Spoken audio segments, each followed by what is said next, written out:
So I'm doing the first transect, butterfly transect of the year. This is pretty much where it starts, and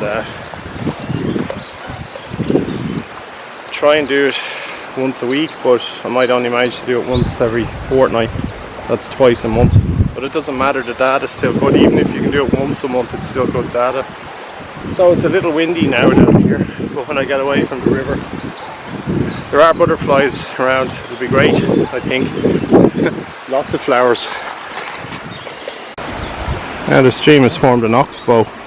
I don't know if that was always there. I don't think so. No, it looks like it's been dug away. The bank has been, maybe to improve drainage, but it's got an oxbow in it now. And these are Alexanders. They've been blooming for nearly 2 months already. Normally they'd only have started blooming in the last 2 weeks. So they might disappear early this week. They're looking a little, or this year, they're looking the worse for wear. Alexanders are naturalized. That is to say, they were introduced sometime, I think, in the early 19th century, possibly late 18th, as an ornamental garden plant.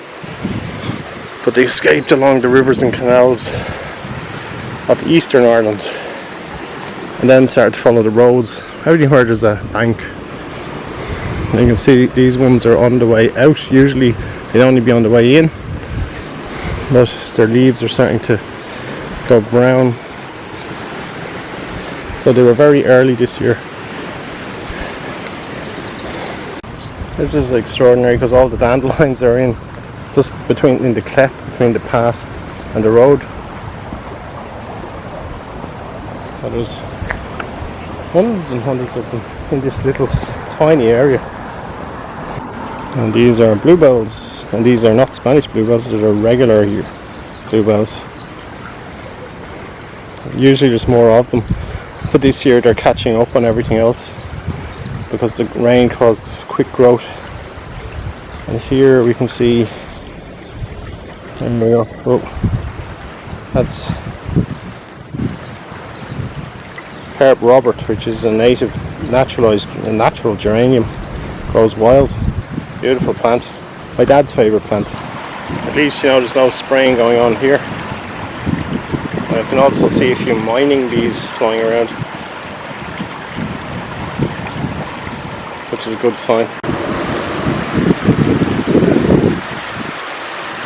It is one of the best years for dandelions I've ever seen. A bit windy now.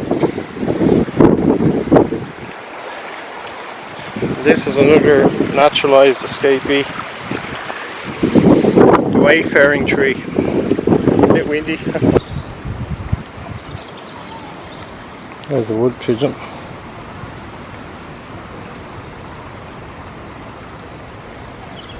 Must be, oh, he's eating ivy berries off the wall where the ivy's growing, or some other berries. This is a maple. Not a sycamore, I don't think. It's one of the maples, but it's got blossom all over it. It's a bit hard to focus on, but it's there. Beautiful golden blossom.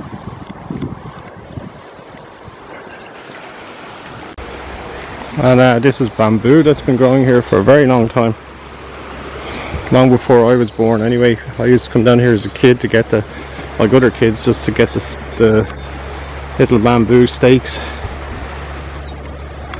Interesting. These are fresh Alexanders. These are growing up at the proper time, which is now to come out. This is more normal, but the hedge got cut back, and that's why. Now down here, much more normal. I've seen one butterfly, so that's a success. A speckled wood, my first butterfly of the year. Probably will also be my last butterfly of the year. Anyway, these are fresh. These are more normal Alexanders, and they'll come up and they'll bloom away, and it'll be lovely and fragrant here for the next month or so. Kind of like up the road, only these will be at the proper time. Beautiful scent, and then they'll die down. The hogweed will all come up. The hogweed looks like Alexanders, but hairy and with more flat-topped and white flowers. But here is one of those sun-loving hoverflies, as they're called, Heliophilus, which is a sun lover.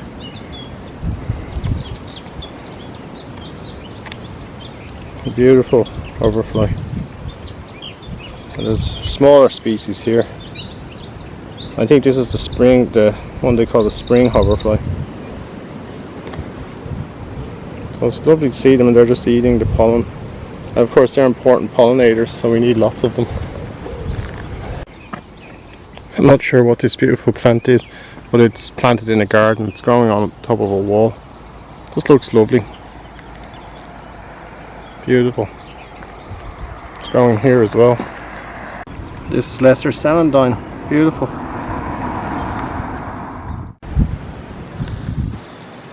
Now here's something you don't expect to see. It's a board. It is floating around the place there. But it's actually got an island on it that basically vegetation has grown on the board. Moss first, I'd say. And probably bird crap for fertilizer. And any leaves that fell off the trees above here into this ditch. So in autumn there will be lots of leaves. Now it has grass on it. It has a nettle growing on it. Dockleaf. Nettles and dockleaf seem to grow together. Which is interesting, considering that dock leaves do seem to have a strange effect on reducing nettle stings. And there's ivy on it too, just growing there into it. And it is floating about because it's actually moving. Really unusual. And it's about, say, 20 inches by 20 inches. You know what I mean? So 30 centimeters we'd say. Well, actually 20 inches would be too much. We'd say 15, 16 inches.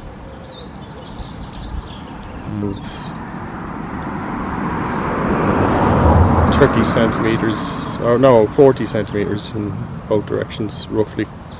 If it is square, I don't think it is square. Fascinating. The gate that was here has been removed. It's still there, but the farmers obviously shoveled everything onto this side to create a bank, and I can't blame them. Or it's actually the airfield in this case. I don't blame them, because people were dumping rubbish here. They were reversing in and throwing bags of rubbish in. It was terrible. They can't do that now, and that would have cost a fortune to fix. But it's sad, because that nice little gate I used to lean on to look at birds is now gone. But c'est la vie, everything changes. I've found so far only still one speckled wood butterfly. They're doing well though. I mean, one is a victory on the second week of the transect. I didn't do it the first week because it was too wet and too cold. It has to be at least 15 degrees and calm. It's a little bit breezy now, but there were lots of butterflies around in the village this morning. So, and there's probably a few more. It's just that the sun is going in. But we'll see. It's exciting anyway. It's the first day, and there have been times in the past when actually all of April went by and I couldn't do a transect because the weather was too bad. So this is great. I'm happy, really happy. Of course, that doesn't mean there won't be more inclement weather, but it's nice to have actually broken the ice and started the transect season. And wow, it's 16 years I've been monitoring the butterflies like on a proper transect on this road. So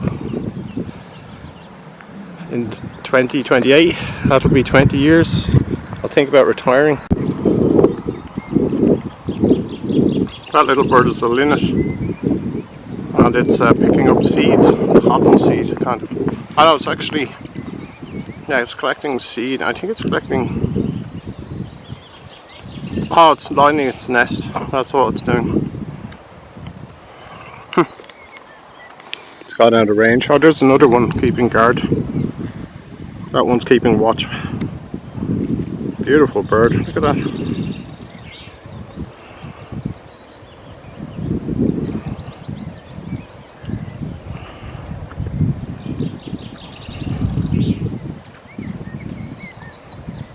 The redpoll is quite like it, but it has doesn't have that grey head. But this is one of those finches you don't get to see that often, so it's nice. I mean, you see it, but you don't get to video it or get any decent photographs. I think it's a male and his back is to me anyway. It's kind of like a drab, more drab version of a chaffinch, but he has those sort of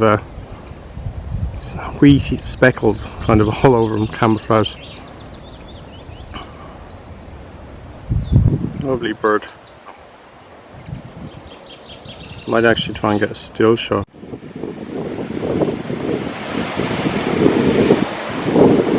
I'm down at the beach, and this is where my transect ends, always. There's nothing much to see down here, but in the summertime, a high summer, there could be butterflies all over the rocks here sunning themselves, particularly in early to late August, I suppose. There's all sorts of interesting creatures, but yeah, so it was a success. Broke the ice, and have been able to have a look at lots of flowers and things that are out for spring. It's a little bit windy, hopefully you can hear what I'm saying, but altogether pretty good. Only one butterfly though, that was the thing, only one butterfly, but one is still a butterfly. I'm down on the bog now after completing my transect and was having a look around, and here's a lovely spring flower. Well, it's kind of a spring early summer flower, although they can go longer than that. It's a cuckoo flower, and it lives in the bogs.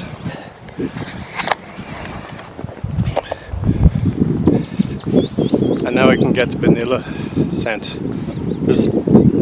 And the vanilla, oh, it's very strong here.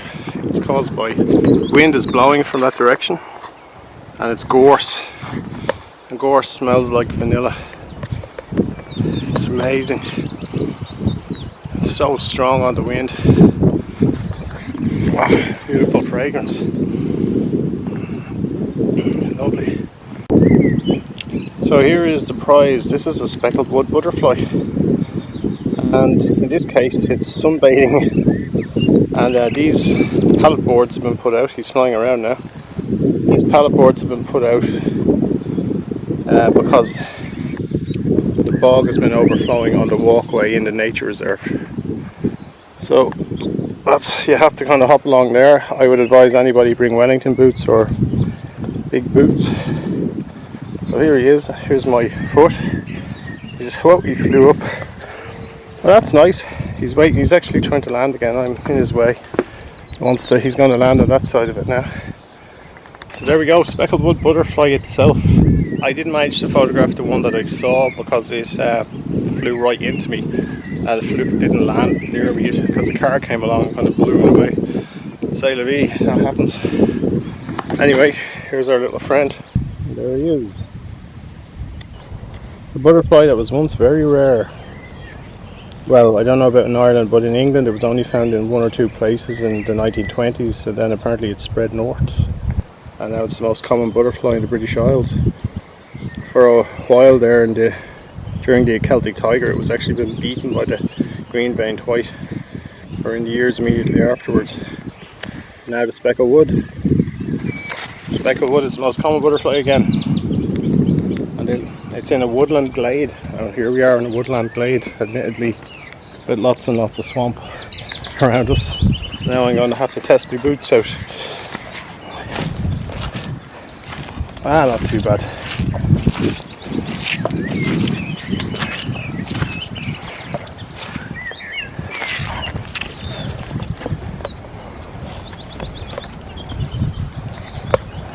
And there's another speckled wood, which is doing the same thing. And there's a lot of flies here, and they're all going for me.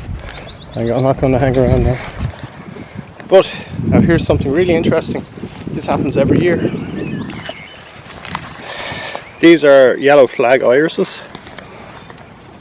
And this snail, this is a famous snail because it has parasites in it. Now they climb up to breed at this time of year. Like look, all of the irises have these little dark patches on them, which are snails.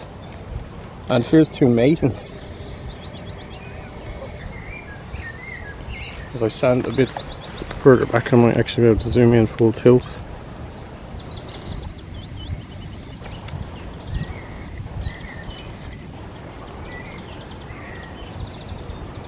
And there they are.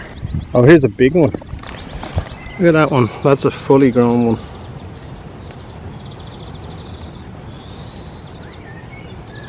And these snails live in the mud and in the water.